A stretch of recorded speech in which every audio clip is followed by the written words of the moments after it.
Hi everyone, I think we are live.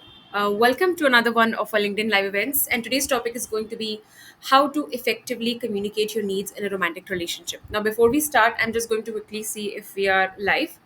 And I may do this a few more times between the live event just to see if everything is working fine on the back end.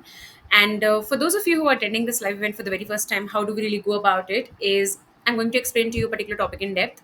Today's topic being how to effectively communicate your needs in a romantic relationship. And if you have any questions while I'm talking about it, you can just comment down here wherever you're watching the live from, which is LinkedIn. And I also upload this as a recording on YouTube later on. So probably if you're watching it from there, again, you can just comment down whatever question you have, and I would be happy to answer it. And just to let you know, I'm hosting a like much awaited boot camp that I was going to do last week, but I couldn't. It is on healing relationship wounds, and it is happening on this weekend, Saturday, Sunday, 5 to 7 p.m. IST, and it is free. So if you're someone who's actually looking to work on your relationship foods, and you are someone who's really willing to bring about a significant transformation in your relationship, and you are done with just like hoping, praying, and you really want a significant change, and you're someone who believes in building a meaningful relationship with your partner, then this boot camp is going to be a life-changing event for you. So I'm just going to quickly see if you're live. It's very sunny today.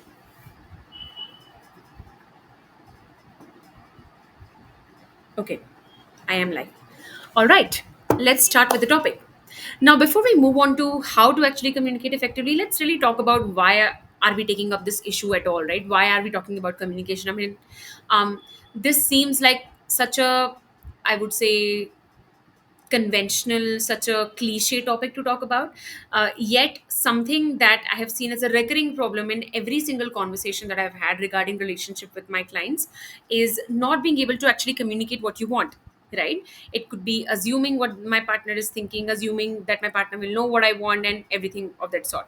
And the issue with this is that when you enter into a relationship, you have to know that you are entering into a relationship with someone who's completely from a different system, right?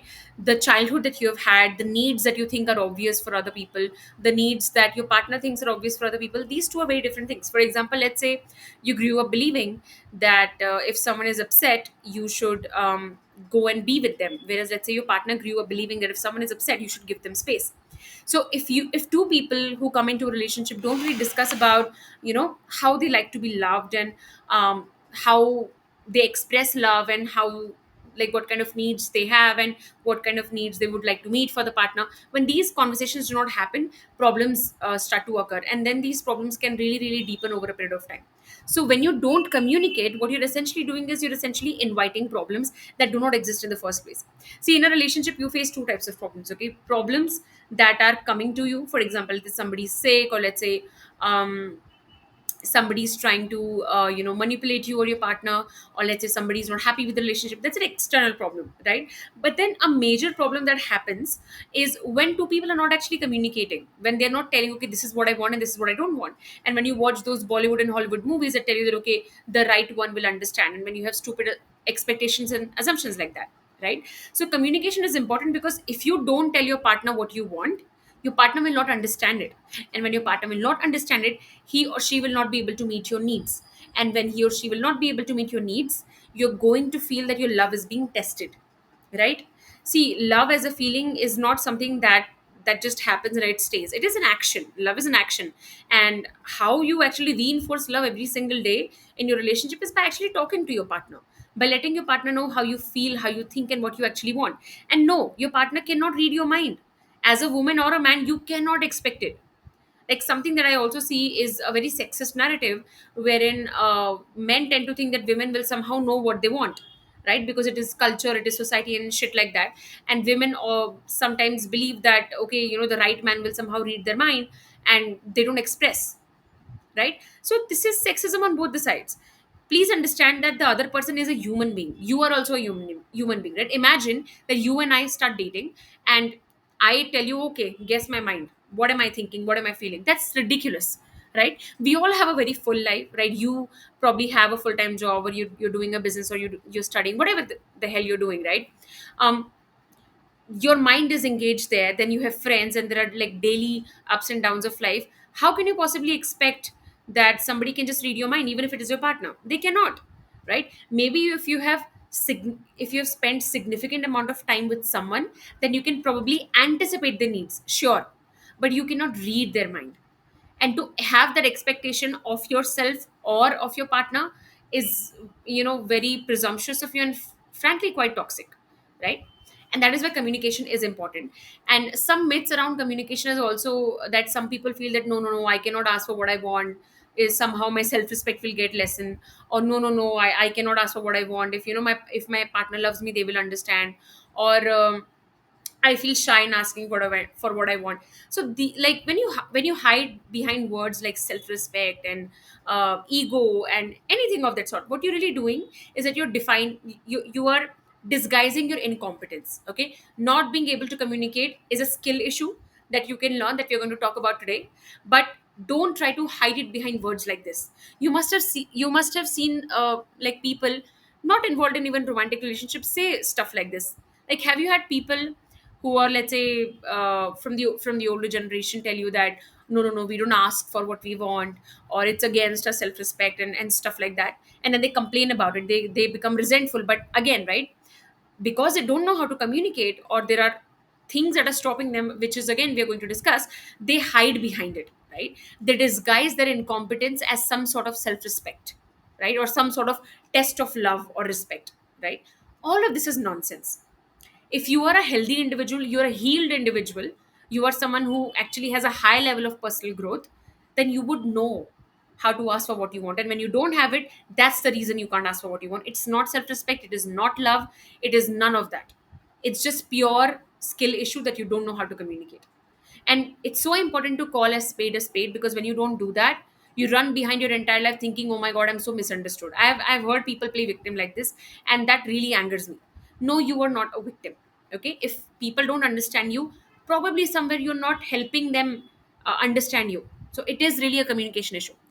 So coming back from my rant, let's come to the meat of the topic, which is communicating effectively in a romantic relationship.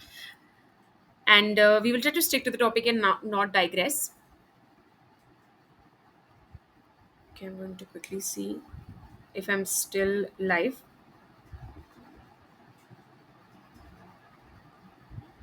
Okay, so coming to communicating your needs part, the very first thing I want you to do when you're communicating your needs to your partner is I want you to determine what kind of need is it exactly. Now, what do I mean, right? Now, often when you don't know how to communicate, it's probably because you also have a very foggy brain, or something or the other keeps blocking you. So we are going to first start with defining. So in a relationship, there are four types of needs: physical, emotional, mental or psychological, and sexual. All the needs matter equally, specifically in a romantic relationship. One need is not more important than the other. Okay, please understand that. Now, we're going to discuss a little bit all of the needs. So, for example, let's say physical needs. Now, physical needs could be: can you help me around with my mental? Could you help me around with household chores? Could you help me pick up this? Could you help me, take my mother to the hospital? Or could you help me pick up this? Right. So, physical needs could be when you need your partner's physical help. Right. Usually, people feel still comfortable asking for this because this is more visible, more tangible, and frankly, a little bit easier to sort of explain. I'm sorry, it's really sunny today. Now, mental and psychological. This is where things get a little bit tricky. So, I'm going in the order of complexity. Mental and psychological needs are when you want to explain to a person what you need from them mentally and psychologically. For example, when you're trying to explain to your partner why it matters to you that they share household chores, even though they are very, very small, right? Um, for them, for you, it could be so stupid that, okay, you're asking your partner to cut vegetables, which is like such a small job. But really, mentally, what you're trying to express is that, when you take off certain household chores without me constantly having to ask you, you're taking off mental burden of me, right? Or for example, when you tell your partner that, you know what, I need you to speak to me in a lower tone, because when you when you speak louder, I feel very disturbed, I feel confused. Or when you, or for example, let's say something very simple. Let's say you are someone who's a forgetful person, and you and your partner has consistent fights about you forget things. So a mental need for you to express your partner could be that, you know what, I'm a forgetful person. So if you want me to remember something, could you please maybe text me so that I can see it there? Or could you please maybe have a shared calendar? Or mental need could be that, you know what, I need you to read up on certain issues that I feel strongly about. For example, let's say if you're a woman and you feel strongly about women's needs, and you want your partner to also be educated about what matters to you, you would want him to do that. Or for example, let's say if you're married and you're probably let's say as a woman you're pregnant, and you want your partner, so let's say you're reading up all the books on pregnancy, right? And your partner is not someone who's very much into reading, and mentally you feel that I also want my partner to be well read about these issues, because you know it's happening to me, it's happening to my body. So a mental need here could be that when you are well read about the issues I'm going through, I feel safe, I feel taken care of. Or you know, when I don't have to constantly ask you to buy vegetables or clean up, when you do that, automatically it takes that mental burden off of me, right? So mental and psychological needs could be this, could be about just explaining to your partner what makes you feel mentally easy, or what do you really want from your partner, mentally speaking or intellectually speaking or psychologically speaking. Now coming to the third part, which is emotional needs, which is again, it gets a little bit more tricky, specifically if you're someone who struggles with their self-confidence and self-worth, and specifically if you're someone who has never really worked on childhood trauma. So emotional needs are basically about what do you want to feel in the relationship, right? And how can your partner contribute to it? So for example, let's say that you have been together for a while, let's say for a few months, and your partner is planning to introduce you to his friends, let's say, right? Let's say you're a woman. Again, it doesn't matter the gender, since I'm a woman, it's coming off across that. Let's say you're a man, for instance, and your partner is introducing you to her friends. And let's say when she was introducing you to her friends, uh, her friends asked about what you do, and she sort of downplayed it a little bit, right? She sort of downplayed it a little bit, and in that moment you kind of felt embarrassed, and you kind of felt very small, and you just didn't know how to explain it to your partner, because at the time of, like, at the time you kind of went into a shock. And later on, um, it has become a complex issue inside of you, because now you feel that, how do I bring this up, that I felt small or embarrassed because you know, my girlfriend portrayed my job in a certain way, it's such a petty issue. Or that, you know, maybe I shouldn't even mention it, how do I even mention it, maybe she feels this exact way, maybe she feels this way. So there is this like whole cocktail of emotions that's brewing inside of you, right? You feel shame, you feel embarrassment, you feel confused, you feel petty also, that it feels like a small issue, how do I even bring it up, is it even issue at all? So what has happened is that because of that very small incident, you've started like feeling this embarrassment. And maybe if tomorrow something or the other happens around your work, related to your work, and maybe let's say your partner, your girlfriend doesn't respond in a certain way, that embarrassment is going to like come up from the past, and you may have a conflict around it. And your girlfriend may be caught off guard that, okay, you never told me that I said something a certain way and it affected you. So here expressing your emotional need would be that, you know what, when you were introducing me to your friend, and when you sort of expressed my job in a way which you know, made it seem like you didn't really respect it that much, it made me feel small, right? That would be communicating your emotional need, telling your partner what they have done that has made you feel a certain way, right?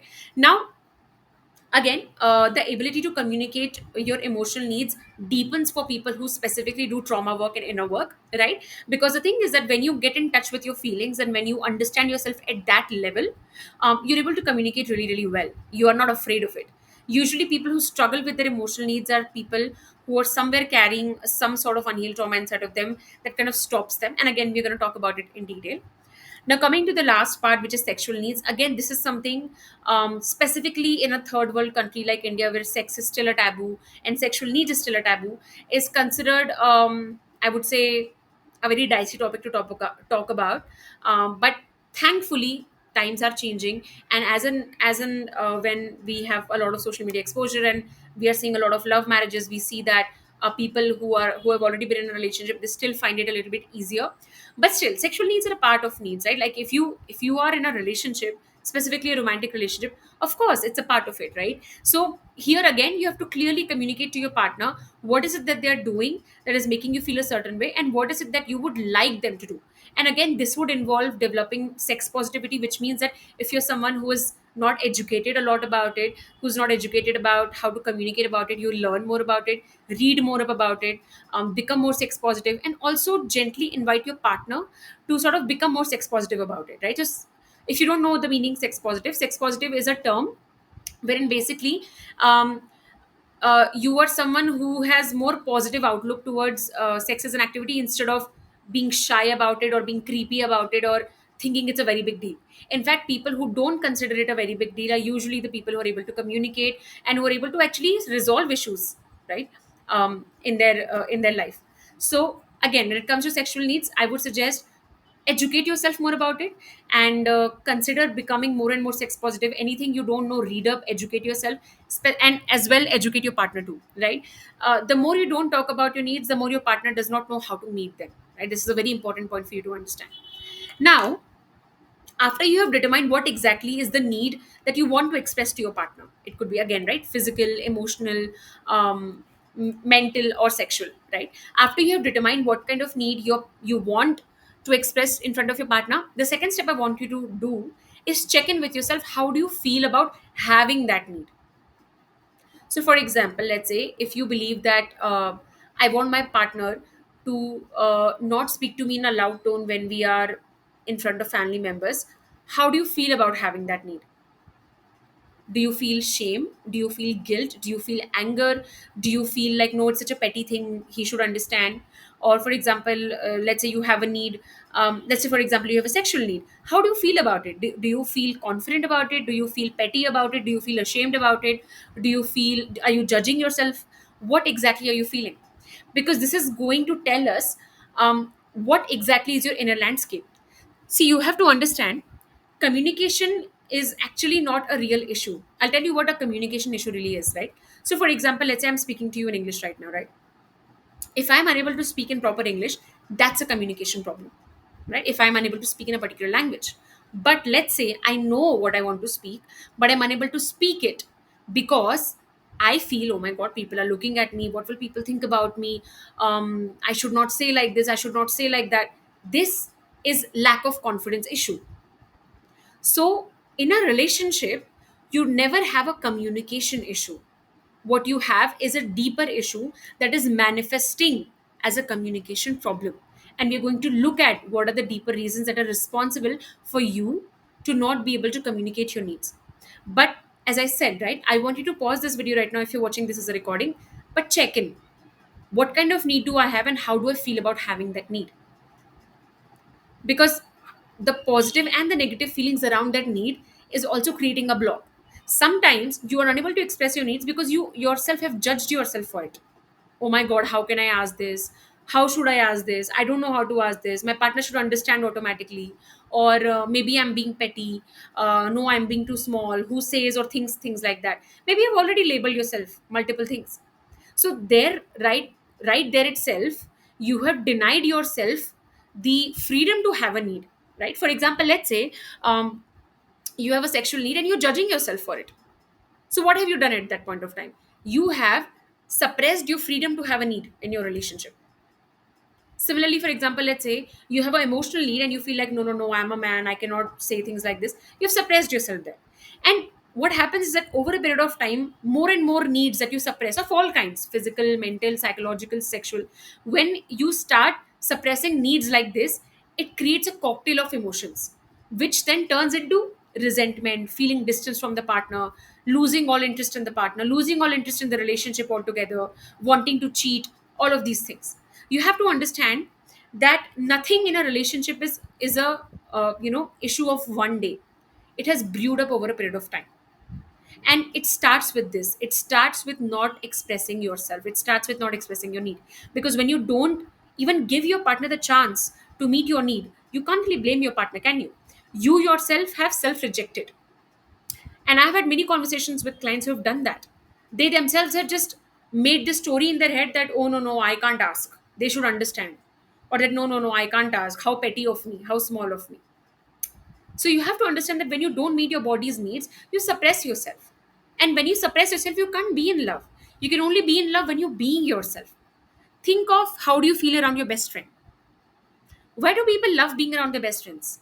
Because they feel free. They feel free about expressing themselves. Like you must have seen some people express, and specifically a lot of men as well, that they feel different when they're with their friends and they feel different when they're with their partners. And I'm talking about men who are emotionally very stunted or who have not done deep inner work. The reason they often feel free in front of their friends is because they believe they can express themselves, and in front of their partner they believe they need to have a filter. Similarly goes to women as well. They feel that they can feel free in front of their female friends, but they cannot feel free in front of their partner because they have to be a certain way. What is that? That's you suppressing your need. And then this over a period of time builds up and it creates a lot of resentment. Now, coming to what are some reasons that we don't express our needs, or we find it very difficult to express our needs. Before I do, I'm just going to quickly see if my live is working fine.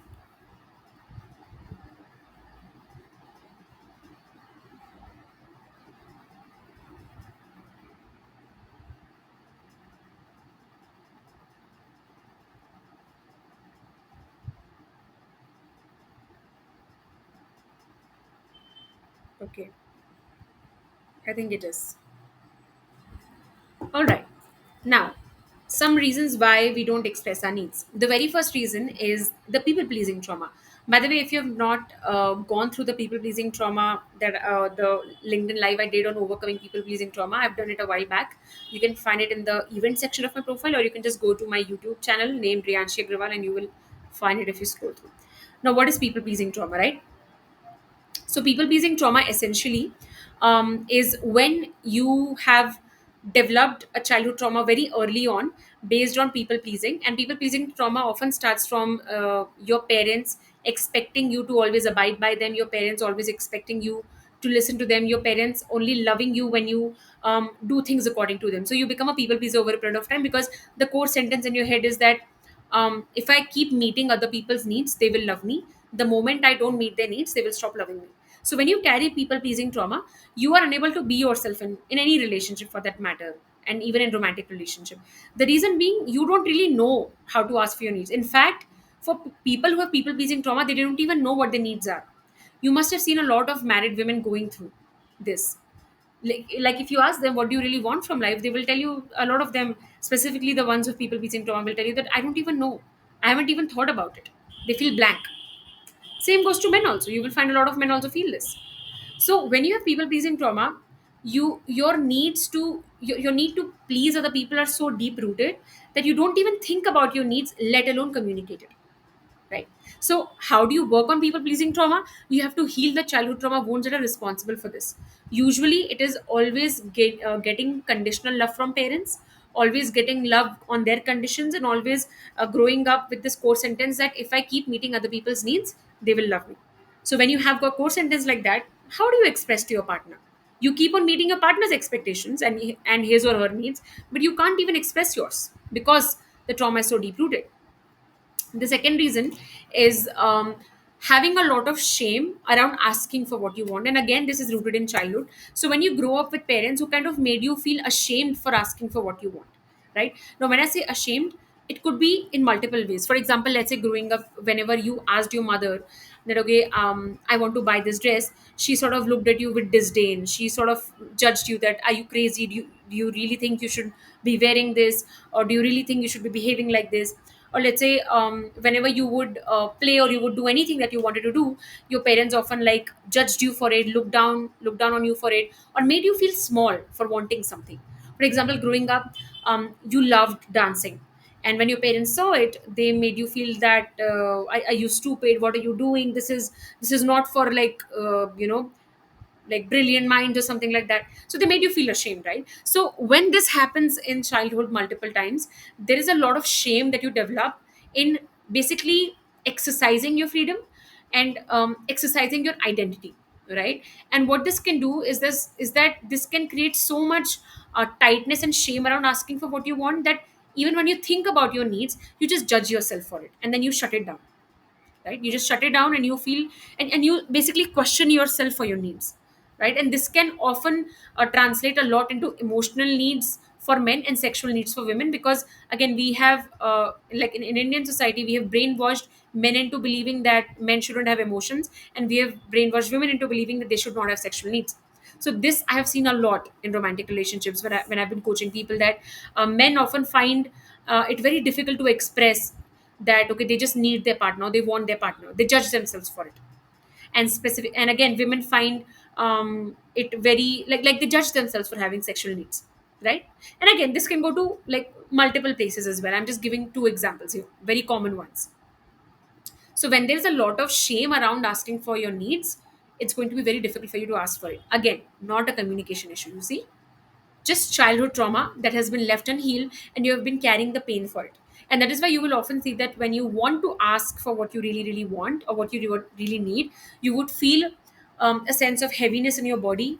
You would feel a sense of let's say maybe heart palpitations, or probably some physical sensations. That is your trauma coming up, right, trying to tell you that it's unsafe, it's unsafe, don't ask for it. Not a communication issue, unhealed trauma issue, right? Now, the next one is the receiving wound. A receiving wound is also called the mother wound. Again, I have explained this beautifully in the 4-day boot camp I did on healing childhood trauma. It's available for free in my feature section of profile. You can just go there and watch it. An amazing, amazing boot camp if you're someone who is looking for a permanent shift in your life, and you believe in deep inner work and not just like mental tactics and advices and all that stuff. So, what is a receiving wound? Now, see, as you grow up, right, specifically when you are coming when you born out of your mother's womb, you are completely reliant on your mother for your needs, right, for your physical needs, for your like mental needs, for your safety needs, for the fact that she will feed you from her body, right? So you're completely dependent on your mother, and you are dependent on her for a very long period of time, right? And until you become slightly independent at the age of 7 or 8, right? So everything that you want to feel in your body, everything that you feel about yourself, it's completely dependent on how your mother treats you and how your mother feels about herself. A receiving wound often happens when it has been difficult for you to receive from your mother. Receive what? Love, nourishment, and attunement from your mother. Basically, receiving her, right? A mother is not just a source of food for the child, a mother is a source of safety for the child. Like you would see that when you take a newborn baby away from the mother, why does that baby start crying? It's because he equates safety with the mother. So when you have been unable to receive from the mother consistently and unconditionally, you develop a receiving wound. So when I say consistently and unconditionally, now what can happen is that sometimes maybe your mother is present with you physically, but she's always busy somewhere else. She's tending to her grief. She is always busy with the in-laws, always busy with your father. So that way she's not really present with you unconditionally, right? She's not present with you, sorry, consistently. Maybe she loves you unconditionally, but she's not present. Similarly, maybe let's say that she's present with you unconditionally, consistently, but she doesn't really love you unconditionally, right?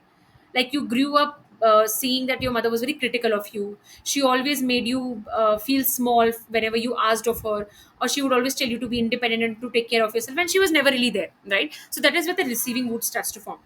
Now, why am I explaining you this? See, when it comes to asking for your needs, you learn it very, very early on from childhood. When you have been constantly deprived of your needs, or you are shunned and shamed for your needs, you stop asking, right? Some coping mechanisms for this can also be hyper independence and completely neglecting yourself, right? So when this happens, even in romantic relationship, because again, every wound that has been left unhealed in your original system, which is with your parents, you're going to bring it in your romantic relationship. So when that wound has been left unhealed, it's very difficult for you to ask for what you want, because you don't even know the concept. Your body does not feel safe asking. Your body does not even believe that you can receive. So when you inherently believe that I'm not going to receive, how will you ask, right? So again, receiving wound, also called the mother wound, is a very big factor here. And again, the resolution is doing deep trauma work. Talking yourself out of it, convincing yourself is not going to work. You have to do trauma resolution around this. Now, coming to the last part, which is lack of self worth. Now, again, you ask for what you want because you feel worthy of receiving it. You believe that I deserve it. And when you don't believe that you deserve it, you don't ask for it. For example, let's say you want to ask your partner that, can we have more domestic help around because I need help. And somewhere you feel, oh, no, no, I should not ask for it. What will my partner think, that I'm not a good wife? Or that what will my partner think, that I'm not making enough money? How can I ask for it? So, what you have done? What have you done? You don't believe that you're deserving of extra help, so you shut off your need. For example, let's say again, let's say you're a man, and you want to tell your partner that, I don't want you to go somewhere because I really want you to be there for me. And you feel that, no, no, no, I don't deserve this. What have I done for her? How can I ask her this? And stuff like that. So when you yourself shut down your needs because you believe that I'm not deserving of it, I'm not worthy of it, again, very difficult to express your needs. This is something that also happens when you have been when you have grown up with critical parenting, and also when you have seen a lot of when you have had a transaction relationship with your parents, when you have only received love from them when you did something for them, right? Now again, if you want to really really understand all these issues better, the best way is to do one-on-one work with me. You can always book a coaching session with me. But if you really want to understand these issues better and you're not really interested in resolution, then you can just watch a lot of free live events I've done in the past. If you're interested in resolution, then you can book a session with me. If you're not interested in the resolution, you can just watch my live events. Now, so far I have spoken about issues that you wouldn't have even considered, that would have been affecting your communication, and these issues can only be resolved through deep trauma work. Your communication is not the issue. Your culture, your background, your gender, none of this is an issue. When you start believing that I'm worthy of everything I want and need, and that will happen when you feel safe inside your body, when trauma is not there, that is when asking for what you want will never be an issue. And as I told you, it is very important for you to ask for what you want, because that's the only way you give your partner a fair chance to meet those needs, right? If you don't do that, your partner will not be able to meet that need, and you will forever be wondering, and you will forever either have resentment, or you will always be wondering, oh, maybe he would have, oh, maybe she would have, right? And it's a terrible place to be at. Now, coming to the last part, which is a few very, very important things to keep in mind when you're working around this particular issue of expressing your needs. I'm just going to again see if the event is working fine.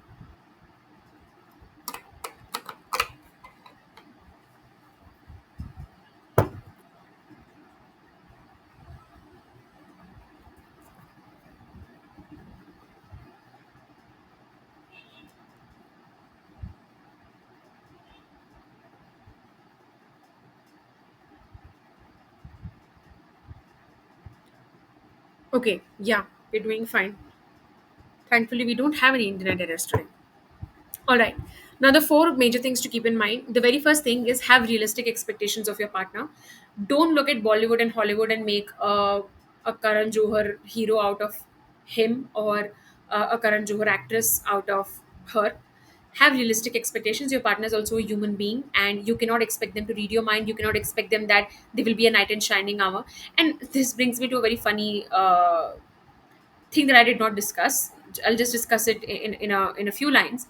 A lot of people I have seen believe that if they get into a relationship, it will solve all their problems. My depression will go away, my loneliness will go away, my career issues will go away, my life will just change. So they have unrealistic expectations, and they look at marriage or relationship in a very over optimistic point of view, because they look at their partners as savior. And why do they look at it that way?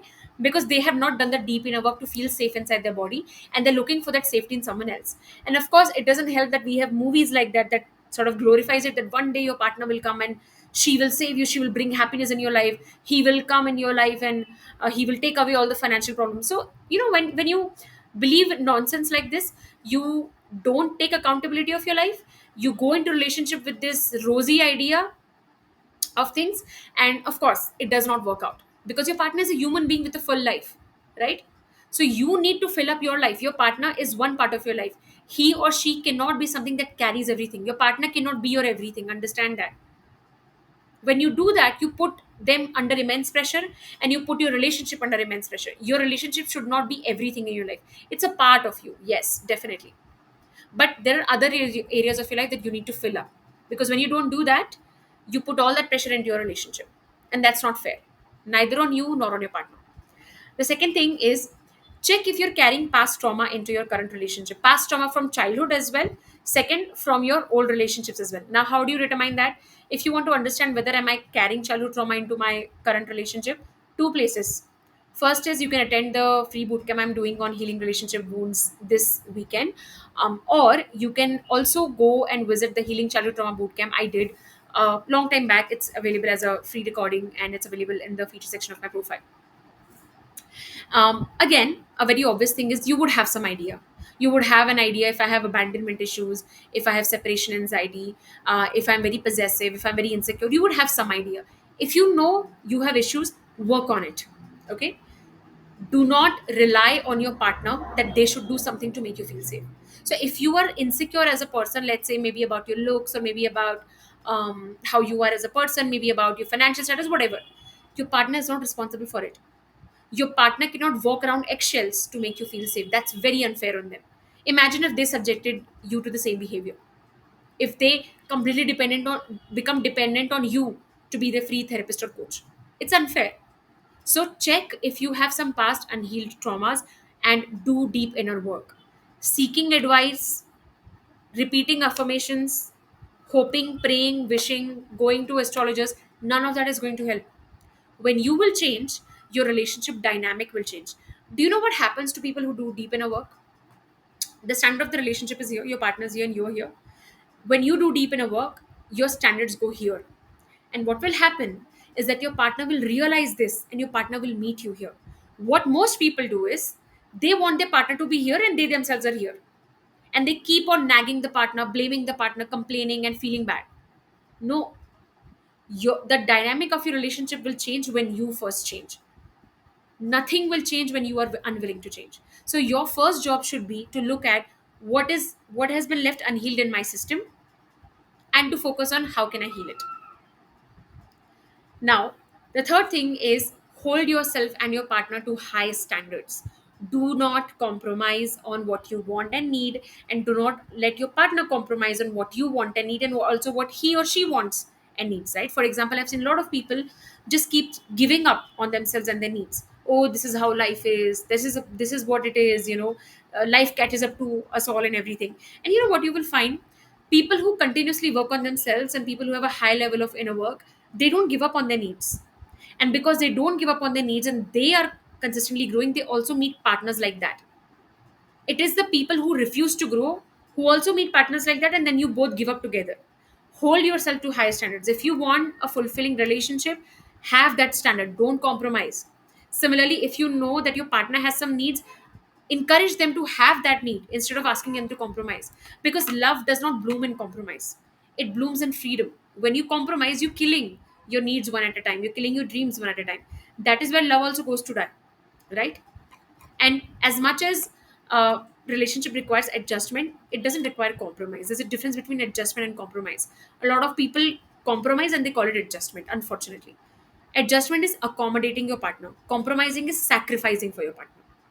Very important differentiation to understand. Now, the last point, one of my favorites: communicate everything, assume nothing. I have seen people have issues, like really like marriage breaking issues around things like, my partner did not tell me that he would be shifting to another city. My partner did not tell me that she would keep working. My partner did not tell me that his parents would be living with us. My partner did not tell me that, she wants to send money to her parents. I'm not joking when I say marriage breaking issues. I have seen issues like that, right? So communicate everything, assume nothing. Do not assume that your partner will suddenly change. They will not. Again, stop watching movies and having unrealistic expectations of your relationship. If your partner is a certain way before getting married, they will be the same way after getting married. Probably it will intensify it. So if you're not okay with something before getting married to them, express. And similarly, even if you're not getting married, if you're just in a committed relationship, express. If you want something, ask. Right? If you need something, ask. Do not assume that they will one day understand, because they will not. So assume nothing and communicate everything. So that's it for today. Thank you so much for watching. And if you have any questions whatsoever, you can always DM me on LinkedIn. And if you are in any of my communities, by the way, I have like three free communities that I run. One is for coaches. I also have a coach training program, by the way, where I train coaches on how to become a certified and a paid life coach. And I also have one more free community called the Safe Space, wherein I write every single day. And if you're a personal growth enthusiast, it's an amazing community for you. And of course, if you will be coming for this weekend's bootcamp on healing relationship wounds, I will see you this Saturday and Sunday. Thank you so much for joining. Bye bye.